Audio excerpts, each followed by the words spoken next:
Even before the first cry of life, the battle had begun. Inside the womb of Rebekah, the wife of Isaac, two tiny lives twisted and turned in fierce struggle, as though the world outside had already begun to shape their fates. Each kick, each push echoed with the weight of a destiny far larger than ordinary children. Rebekah, who had long endured the aching silence of barrenness, now felt a new and terrifying reality. The life growing within her was not calm. Something profound and unsettling was unfolding. When she cried out to God, she felt the pulse of prophecy vibrating through her very soul. The Lord said to her, "Two nations are in your womb, and two peoples from within you will be separated.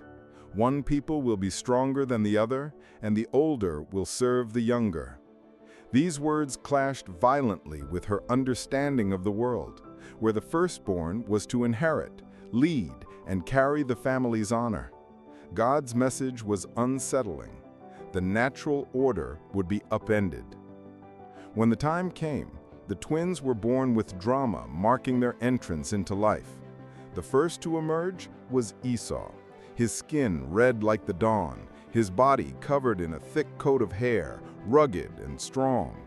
He breathed life into the room, and immediately the midwives marveled at the force of his being. Then came Jacob, holding tightly to Esau's heel, as if determined to follow his brother's every step, a quiet yet tenacious presence. Their birth seemed to foreshadow the very prophecy. The older, Esau, was strong and impulsive. The younger, Jacob, calculated and patient. Even in their first moments, the twins displayed the contrasts that would define the rivalry of their lives. But the prophecy's truth was more than just a prediction. It was a shadow stretching over every choice, every glance, every moment of tension that would come to shape their family. Isaac, heir of Abraham and Sarah's promise, beamed with pride at Esau, the hunter, already imagining the strength and skill that would define the man. Rebekah, however, felt the pull toward Jacob, recognizing in him the subtle hand of God that would overturn expectation. Her love was quiet but intentional, a force that would later ripple through the choices of both sons. Even as the infants were cradled in their mother's arms, whispers of the future lingered like a mist. How could one family harbor such opposing currents of destiny? Already seeds of tension were sown, for love would not be evenly divided. The very nature of the prophecy stirred unseen storms. Human ambition would clash with divine design. Desires would collide, and decisions made in haste or cunning would reverberate across generations. The Lord had planted a narrative of struggle, not merely between two brothers, but between the nations that would one day descend from them. Rebekah's heart, however, was not filled only with awe. It trembled with fear. She knew that the prophecy demanded careful navigation. Would Jacob, the younger, rise to fulfill God's word, or would human weakness and deceit derail the plan? And Esau, strong, impulsive, beloved of his father, how would he respond when life's twists favored his younger brother? These questions pressed upon Rebekah like the very weight of heaven itself. In those quiet hours of infant cries and whispered prayers, the foundation was laid, a tale of rivalry, deception, destiny, and divine orchestration had begun, a story that would echo through the generations in ways no one could yet imagine. The struggle in the womb was only the beginning. What had begun as a physical contest had transformed into a spiritual, psychological, and moral saga. Each heartbeat, each push and turn, each glance from a parent, or whisper of love or favoritism would shape the lives of Jacob and Esau, preparing them for the trials, temptations, and choices that would one day define their place in God's grand design. In the stillness after their birth, the world seemed to hold its breath, waiting for the drama of life and destiny to unfold. From the very first moments after birth, the contrast between Esau and Jacob could not have been more striking. Esau, with his thick red hair and broad shoulders, even as a boy, moved with the raw energy of the hunt already coursing through him. His hands were rough, his steps bold, and his eyes sparkled with the thrill of the wild. He ran across the fields, climbed trees with ease, and seemed almost born to command the untamed forces of nature. In contrast, Jacob lingered near the tents, gentle, quiet, and contemplative. His mind worked like a hidden stream beneath the surface, always calculating, always observing. He noticed patterns, learned skills from those around him, and seemed to understand the subtleties of human behavior better than brute strength. The household of Isaac and Rebekah was subtly divided, though no word of discord had yet been spoken. Isaac, admiring Esau's vigor, took him hunting, laughing at his skill and praising his courage. Rebekah, however, was drawn to Jacob, sensing in him the quiet determination that aligned with God's prophecy. She nurtured him, whispered words of encouragement, and shielded him from the harsher impulses of his older brother. The children, sensitive to the unspoken preferences of their parents, began to respond in ways that would shape their characters. Esau became impulsive, bold to the point of recklessness. Jacob became cunning, patient, and cautious, always aware that he had to work harder to achieve recognition. Yet the contrast between the brothers was not merely personal. It was emblematic of the larger destiny God had foretold. Small incidents, trivial contests over toys, or playful quarrels over food, or arguments about chores became early tests of character and hints of the rivalry that would escalate. Jacob learned quickly that wit could outmatch strength, that subtlety could overcome impulse. And Esau, though strong, began to reveal a vulnerability, impatience, short temper, and a tendency to make hasty decisions. These traits, invisible to outsiders, would one day bring dramatic consequences. Twists of fate began early.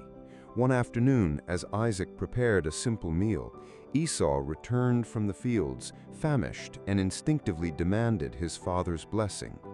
Jacob, ever observant, realized that he could manipulate the situation, shaping events in subtle ways to fulfill the prophecy whispered to his mother.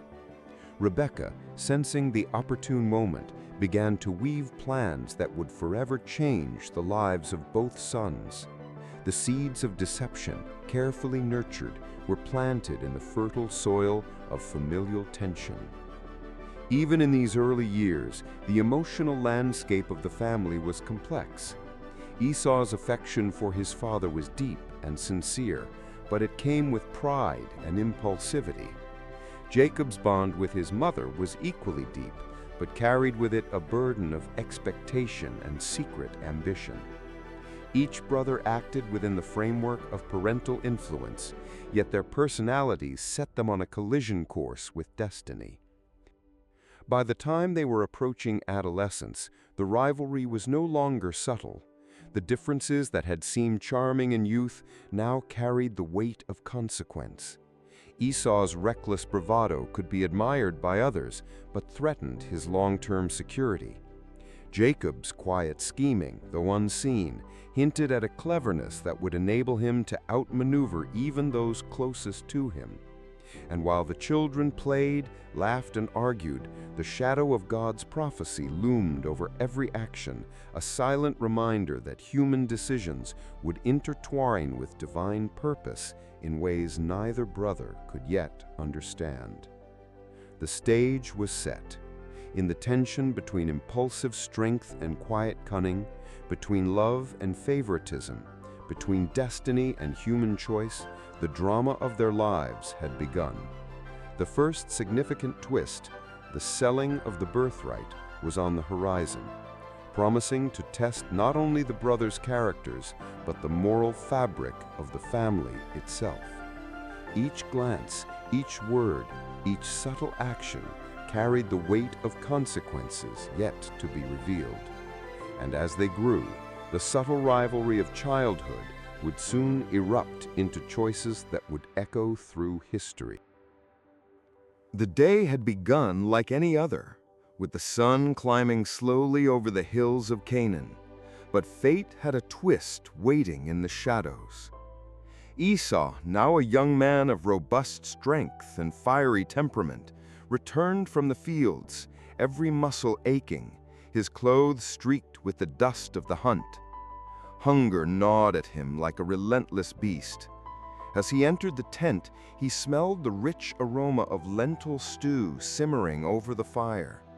Jacob, his younger brother, was tending the pot, calm and deliberate, stirring the thick, savory mixture. In that ordinary domestic moment, extraordinary consequences were about to unfold. Esau, driven by exhaustion and impulse, demanded, "Feed me, for I am faint." His voice trembled with need, his hands still covered in the dust of labor. Jacob, always watching, saw the opportunity that lay in the recklessness of his brother. "Sell me your birthright first," he said, his tone calm, almost teasing. Esau, unthinking and driven by the gnawing pangs of hunger, scoffed at the suggestion. The birthright, the sacred inheritance of the firstborn, the very symbol of family blessing and authority, was nothing to him compared to the stew in front of him. "I am about to die," he exclaimed. "What good is the birthright to me?" And so, with the ease of a man trading one trivial pleasure for another, Esau sold his birthright to Jacob for a mere meal. Lentils, humble and ordinary, now held the weight of history. It was a shocking twist, a reversal of the natural order and of expectations. Jacob, shrewd and patient, understood the magnitude of what had just occurred. What seemed like a simple exchange carried the destiny of nations. The older brother had relinquished the privileges of his birth for a moment of immediate gratification. Yet the scene was not without moral complexity. Jacob, though clever and opportunistic, could not escape the pangs of conscience. He loved his brother in his own calculating way and knew the depth of the consequences. Still, Rebekah's whispered encouragement, echoing the prophecy she had carried in her heart since the twins' struggle in the womb, spurred him onward. God's hand, subtle and unseen, moved between them, transforming what could have been mere familial squabbling into the first act of a divine drama. The psychological tension between the brothers was now palpable. Esau, oblivious to the long-term consequences, had revealed the vulnerability of human impulsiveness. Jacob had seized the moment, but in doing so, he stepped onto a slippery slope where cunning could easily become deceit. The threads of destiny and human choice intertwined, each tug on the loom shaping not only their lives, but the fate of generations to come. The ripple effects of this day were immediate. Esau, though still unaware of the full weight of his choice, would later feel its sting. He had traded away not just material inheritance, but the spiritual and social authority that would define his legacy. Jacob, meanwhile, began to internalize both the power and the danger of foresight, recognizing that cunning and patience were as vital as strength and vigor. From this moment, the tension between the brothers escalated, and the subtle seeds of rivalry and envy took deeper root in their hearts. Rebekah watched quietly, knowing that the first domino had fallen, and fearing the storm that would inevitably follow. The prophecy, once whispered in the secret of her womb, was beginning to unfold, guided by human choices and divine orchestration alike. The selling of the birthright, a seemingly small act fueled by hunger and impulsivity, was now a turning point, a twist that would shape every subsequent act in the drama of Jacob and Esau's lives. And so, the stage was set for the next, even more dramatic twist: Isaac's blessing, a sacred, irrevocable declaration of inheritance, authority, and favor, would soon be manipulated in a deception that tested the limits of family loyalty, moral integrity, and human cunning. The tension between impulsive desire and calculated patience, between divine plan and human action, had only begun to escalate. The air in the tent was heavy with anticipation. Isaac, aged and growing blind, sat with the trembling weight of years pressing upon him. He called for Esau, the elder, intending to bestow the blessing of the firstborn, the irrevocable declaration of inheritance, authority, and favor. Esau, strong, confident, and unaware of the full gravity of what was about to unfold, moved eagerly to obey his father. The blessing was sacred, and its words were as binding as any law of men or heaven. Yet in the shadows of the tent, a plan was quietly taking shape, orchestrated by a mother who had carried prophecy in her heart since the twins' struggle in the womb. Rebekah intercepted her son, Jacob, whispering instructions that would forever alter the course of history. Jacob hesitated, conscience warring with ambition. The blessing was intended for his brother, yet God's promise had foretold that he, the younger, would inherit what Esau might take for granted. Rebekah devised a cunning ruse. Jacob would disguise himself as Esau, wearing goatskins to mimic the hairiness of his brother, and dressing in Esau's garments. The smell of the field clung to the skins, the texture of the disguise fooling the aged senses of Isaac. Every detail was designed to deceive, yet beneath it pulsed the tension of moral and spiritual risk. Jacob approached his father cautiously, hands trembling yet resolute. "I am Esau, your firstborn," he said, voice faltering just enough to hint at his unease. Isaac's suspicion flickered. The old man's instincts whispered doubt. "The voice is Jacob's," he murmured, but the hands, covered in hairy skins, the smell of Esau's clothes, and the careful words of Jacob convinced him enough to proceed. The blessing was pronounced, a declaration of abundance, authority, and dominion, words that would bind Jacob to destiny and leave Esau bereft. The twist came swiftly and brutally. Just as Jacob left the tent, relief mixed with fear in his heart, Esau returned from hunting, eager to receive his father's blessing. Isaac's voice, grave and unwavering, declared that the blessing had already been given. Esau's grief erupted like a storm. Tears, anger, and disbelief overwhelmed him. He had been outwitted not by divine design alone, but by human cunning. The prophecy began to unfurl, yet at the cost of brotherly trust and family unity. The room, once filled with reverence, now bristled with tension, sorrow, and unspoken rage. Rebekah, fearful for Jacob's safety, realized that the consequences of their plan were immediate. Esau's wrath burned, a threat too dangerous to ignore. She urged Jacob to flee to her brother Laban in Haran, a journey that would mark the beginning of exile, trials, and transformation. The deception, while fulfilling prophecy, planted deep scars. Sibling rivalry intensified, the moral weight of cunning pressed upon Jacob, and the fragile fabric of family love was torn. Jacob's deception mirrored a truth that would haunt him. Blessings, though divinely orchestrated, are often entwined with human frailty and moral compromise. Esau's bitterness, justified by loss and betrayal, became a shadow over the family, ensuring that future encounters would carry the weight of both vengeance and reconciliation. The blessing was more than words. It was a fulcrum of destiny, tilting the lives of Jacob and Esau onto separate, irrevocable courses.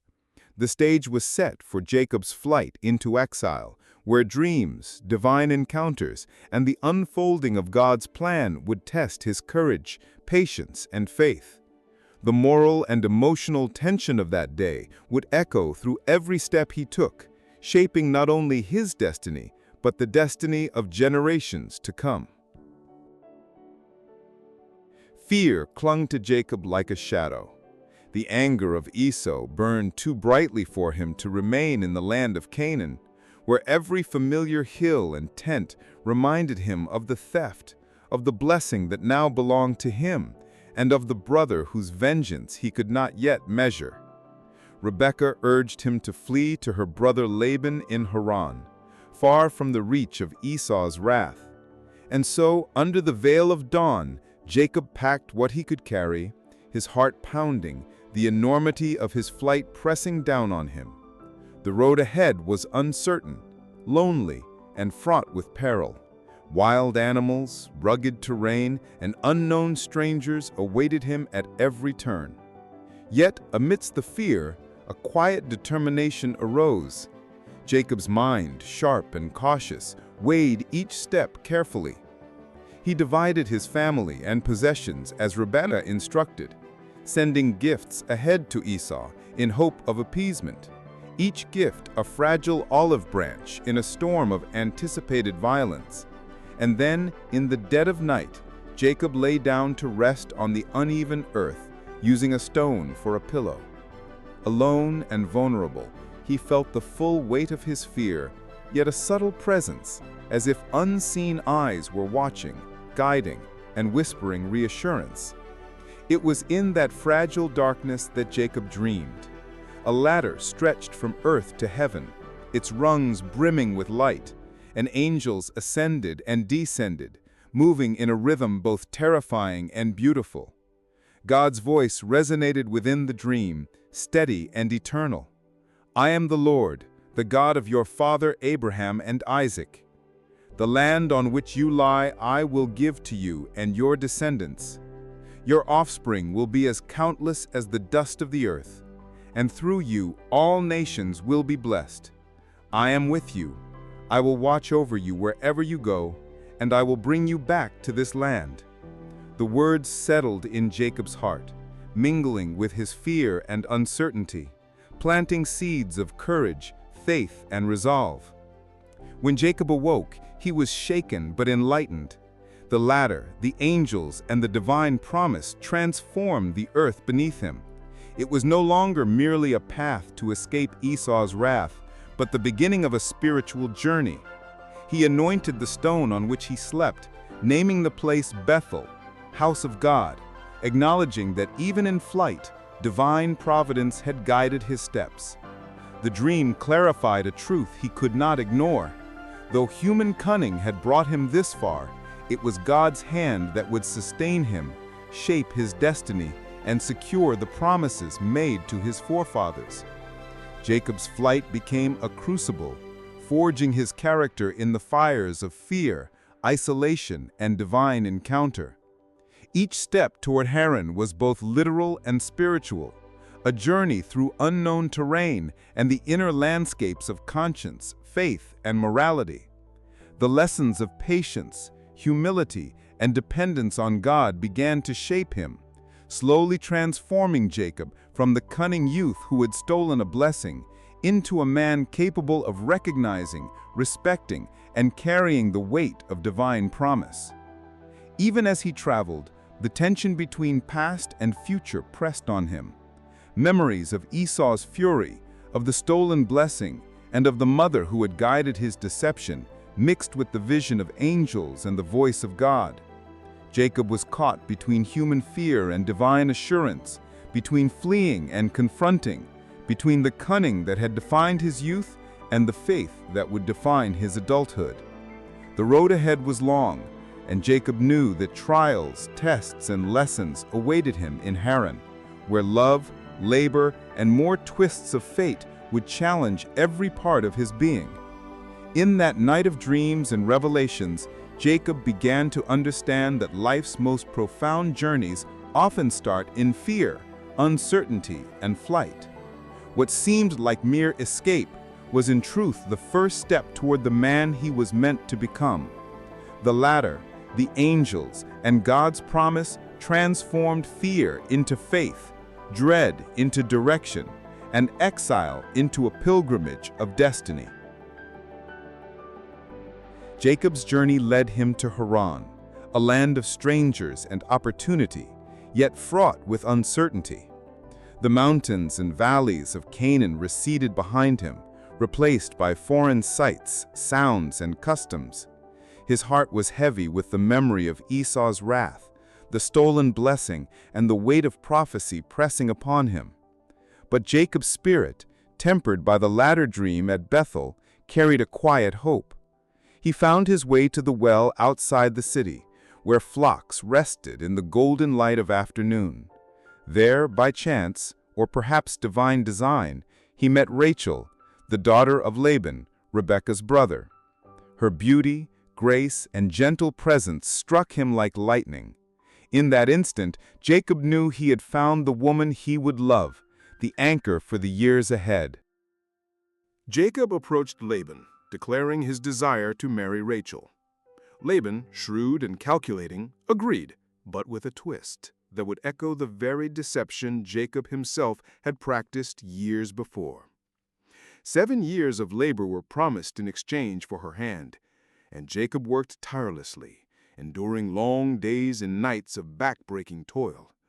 Love fueled his perseverance, but he soon discovered that Laban, cunning as ever, had plotted another trick. On the night of the wedding, Jacob was deceived into marrying Leah, Rachel's older sister. The revelation of the switch struck him like a thunderclap. Bitter irony mirrored the deception he had once orchestrated on his own father. Yet, there was no room for immediate revenge. Jacob had been outwitted, forced to confront the consequences of trusting appearances over caution. Undeterred, Jacob accepted the situation with a mixture of humility and strategy. Laban promised him Rachel as well if he would serve another 7 years. Jacob agreed, love and desire pushing him forward. These years in Haran became a crucible of character. Labor tested his endurance, patience shaped his resolve, and the complexities of familial jealousy taught him lessons that wealth, cunning, or physical strength could never impart. Leah's presence, initially a source of resentment, introduced new dynamics. Children were born, each with names steeped in meaning, each a living testimony to the struggles, triumphs, and divine guidance that defined Jacob's life. Yet twists continued to punctuate his years.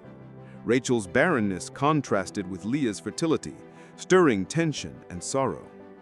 Jacob, who had once relied on cleverness and manipulation to secure his inheritance, now learned the lessons of perseverance, faith, and humility. God's hand was evident, guiding his family despite human scheming. The irony was not lost on Jacob. He had once deceived his father to claim a blessing, yet now he had been deceived in the name of marriage. The pattern of human cunning, when unchecked, seemed to repeat across generations, yet God's plan moved forward regardless. Amid labor, love, and occasional despair, Jacob grew wiser, more patient, and increasingly reliant on God. Each day in Haran was a test of endurance, each interaction with Laban a study in vigilance and diplomacy. Through deception and hard work, Jacob accumulated wealth, flocks, and a growing family. But more importantly, he accumulated the lessons of life, humility in suffering, patience in pursuit, and faith in the unseen hand guiding his destiny. By the time Jacob's years in Haran drew near completion, he had transformed from the cunning boy who had stolen a blessing into a man tempered by love, labor, and divine guidance. The brothers he left behind in Canaan, the blessings he had received and stolen, and the promise of God's covenant all waited on the horizon. The lessons of deception, perseverance, and trust would soon be tested again as Jacob prepared to return to the land of his fathers, facing fears of vengeance, reconciliation, and the fulfillment of God's promise. Years had passed, and Jacob's heart ached with both anticipation and fear. The land of Canaan, once familiar, now distant, called him back, but memories of Esau's wrath and the stolen blessing haunted every step.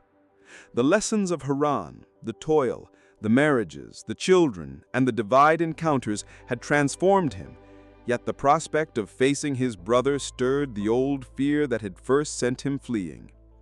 Every decision, every step toward home carried weight. The reconciliation he longed for seemed as uncertain as the wilderness he had crossed in youth. Jacob's strategy was meticulous. He divided his family and flocks into two camps, a precautionary measure should Esau's anger ignite into violence. He sent gifts ahead, flocks, herds, and treasures, each carefully chosen to appeal to Esau's generosity and mitigate the memory of betrayal. Yet as he moved forward, Jacob's heart wrestled with uncertainty. Would his brother recognize him, embrace him, or seek vengeance? Night after night, sleep was troubled by visions of confrontation, the shadows of past deceit dancing across the tents of his memory. Then came the moment of encounter. Esau, approaching with a large company, seemed at first to confirm Jacob's deepest fears. Memories of rage and loss swirled in Jacob's mind, but the surprise was profound. Esau ran to meet him, and rather than striking with fury, he embraced his brother, weeping openly. The tension, built up over decades of rivalry, deception, and fear, dissolved in a moment of raw emotion. Jacob too wept, relief and awe mingling with gratitude. The reconciliation was complete, but it was not naive. It was tempered by the awareness of God's hand guiding their lives and softening hearts hardened by betrayal. The brothers' reunion was more than personal forgiveness. It was the fulfillment of a divine promise. God's covenant, first whispered to Abraham and reaffirmed to Isaac, now continued through Jacob. The rivalry that had begun in the womb, that had erupted in stolen blessings and fear-driven exile, had culminated in restoration. The meeting showed that even the deepest wounds, when approached with humility, courage, and preparation, could be healed. The narrative of their lives, woven through deception, fear, and divine guidance, revealed a truth that would echo through generations. Reconciliation and peace are possible, even when human choice has sown strife. Yet the journey was not over. The reconciliation did not erase the lessons of the past, nor did it remove the responsibilities Jacob carried as the patriarch of a growing family. It reinforced the wisdom gained from exile. Preparation and foresight are as important as faith. Gifts can smooth tension but cannot replace humility. And divine guidance often works through human action, even in the midst of fear and uncertainty. Jacob, now facing his brother without trepidation, understood the delicate balance of human choice and God's orchestration. Esau's strength, once a source of threat, became a component of unity rather than division. Jacob's cunning, once a tool of deception, became tempered by wisdom and faith. Together, they embodied the complex interplay of human weakness, divine promise, and moral growth, illustrating how God's plan can unfold through both conflict and reconciliation. As the brothers embraced, the land seemed to breathe with them. The hills of Canaan, once witnesses to fear and flight, now bore witness to forgiveness, restoration, and the enduring power of God's promises. Jacob's journey from cunning youth to wise patriarch, and Esau's journey from impulsive anger to understanding, had reached a turning point. The stage was set for a future where legacy, faith, and reconciliation would guide generations, proving that even the most turbulent of beginnings could lead to peace when tempered by courage, patience, and divine guidance. Jacob stood upon the hills of Canaan, gazing over the land that had shaped him, the land to which he had returned after years of fear, toil, and transformation. The journey from a cunning, calculating boy to a mature patriarch was marked by trials, divine encounters, and the harsh lessons of human choice.